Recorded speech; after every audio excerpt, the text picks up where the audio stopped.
I asked for 3 days off, they asked for a doctor's note, so I have way more than 3 days off. Hello Reddit, I lurk a lot and realized I had my own malicious compliance a few weeks ago. My job is very mentally taxing. I also have my own mental health issues, so I try my best to balance, but I just want to help, so I get caught up taking more responsibilities than I am actually able to. So, a couple of weeks ago I realize my mental health is in steep decline.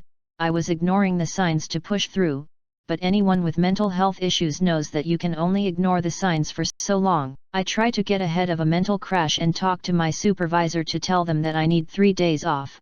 WTF, and as I had the weekend off after the days I requested, I figured that might be enough to get a good rest and reset.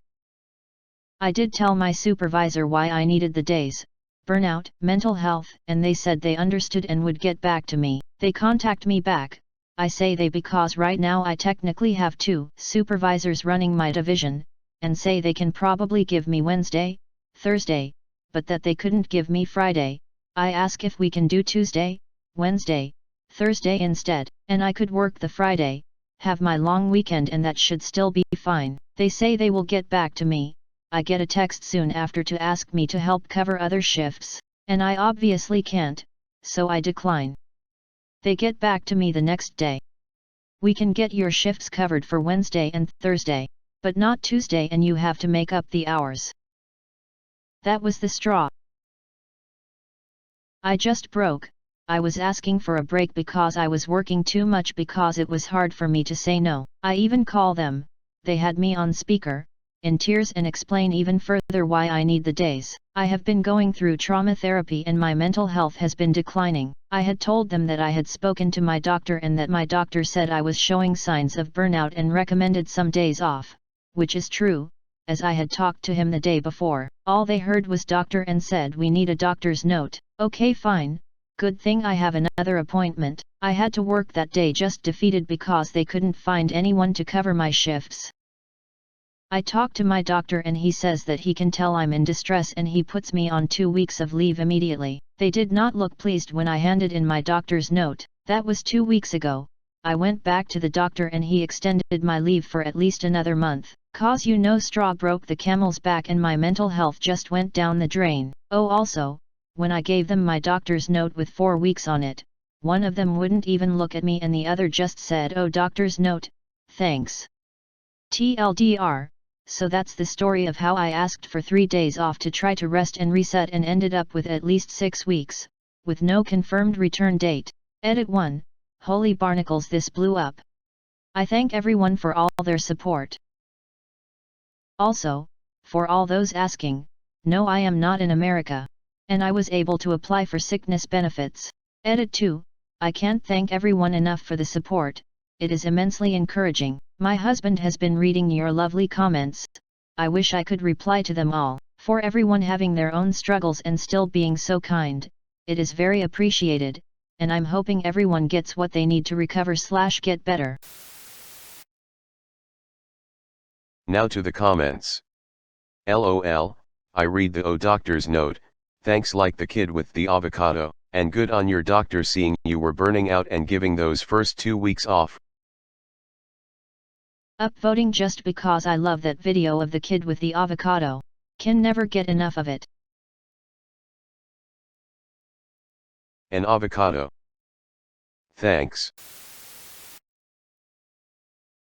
Oh, doctor's note, thanks, LOL, I think it was the other guy's idea. That was just rubbing it in. Hey, Jim. Remember that overworked worker, Jim? The one that you wanted to dump work on in exchange for days off and then asked for a doctor's note? Pretty dumb idea, right? Jim? That was a bad idea, wasn't it? Jim. Yes, it was dream. Sorry, I ducked up, my bad. In maintainer terms, this illustrates the preventive vs corrective maintenance problem. You have been treated like the company truck. You poor thing. You ask 3 days for a preventive maintenance, impossible. 10 days later the truck is FUBAR and won't be on the road for weeks, maybe months. Shit, okay. Everything is impossible until no choice is given. This is mostly due to the fact that, by Peter Principle, today's workplace leaders are incompetent, promote toxic leadership and were never taught the difference between urgent and important.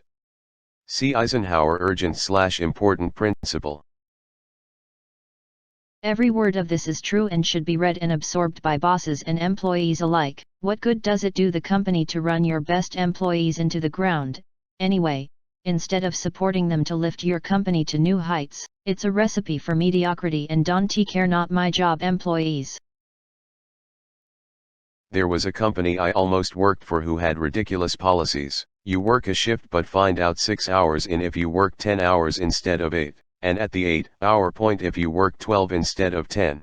I called it the 90-day employee factory.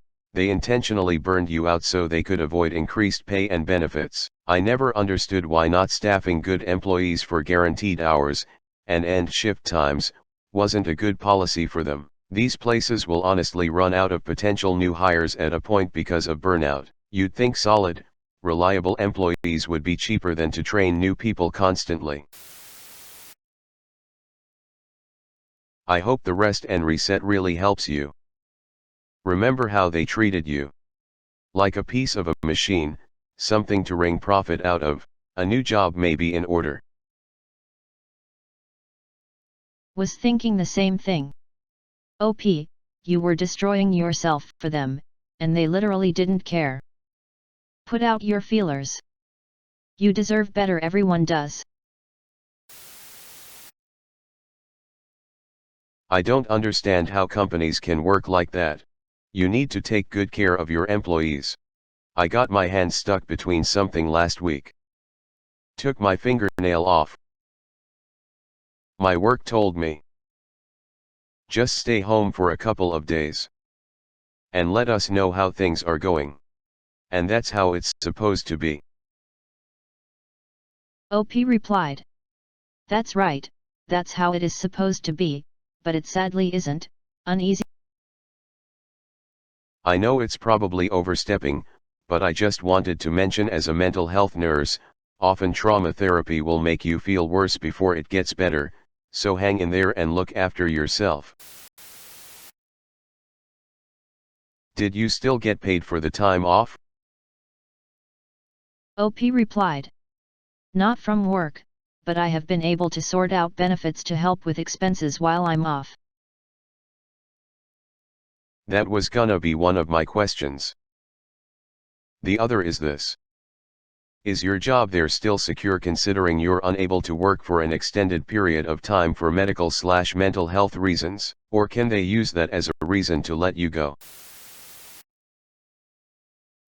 I ended up getting a 6-month vacation due to a job requiring a doctor's note. 15 years ago, I had a seizure at my job. I've taken medication since I was a kid for seizures, but this was at a time when I was having to work 12-hour shifts 7 days a week due to work being so busy. I missed getting my medication filled, and on the 3rd day of no medication, a seizure happened. I got sent home for the night, and, being used to these happening most of my life, thought nothing of it and tried going into work the next day. They wouldn't let me come back without a doctor's note. I go to the doctor and bring his note back to HR that day. The doctor recommends no operating heavy machinery for 6 months. Due to work writing this up as a short-term disability, I ended up getting 6 months off with full pay.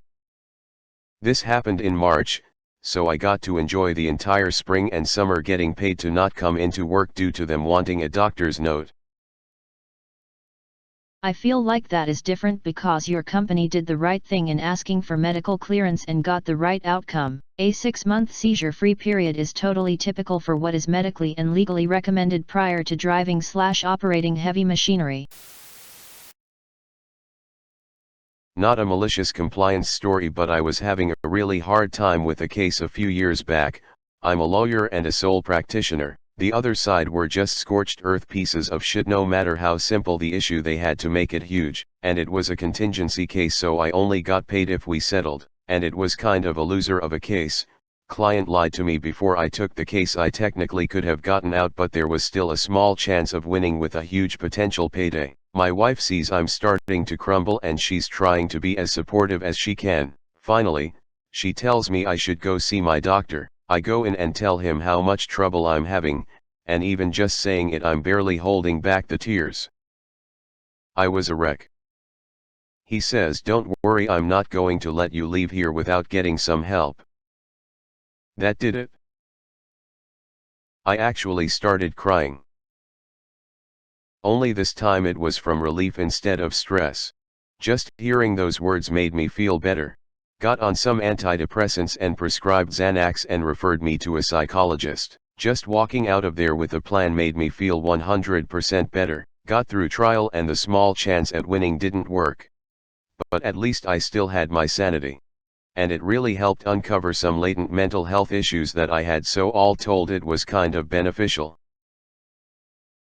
I'm a defense attorney and I'm having a similar issue with anxiety due to plaintiff's attorney's incessant motions for sanctions on trivial things. I feel like every email he sends me is an attempt to elicit a response which he'll use against me, and that I'll eventually lose a major client, all because of how this guy practices law. This case has been going on for years now and my mental health is taking a serious hit from it, on top of everything else going on. I started therapy last week after I had a panic attack while making a sandwich during my lunch break. Here's hoping I get the relief you found.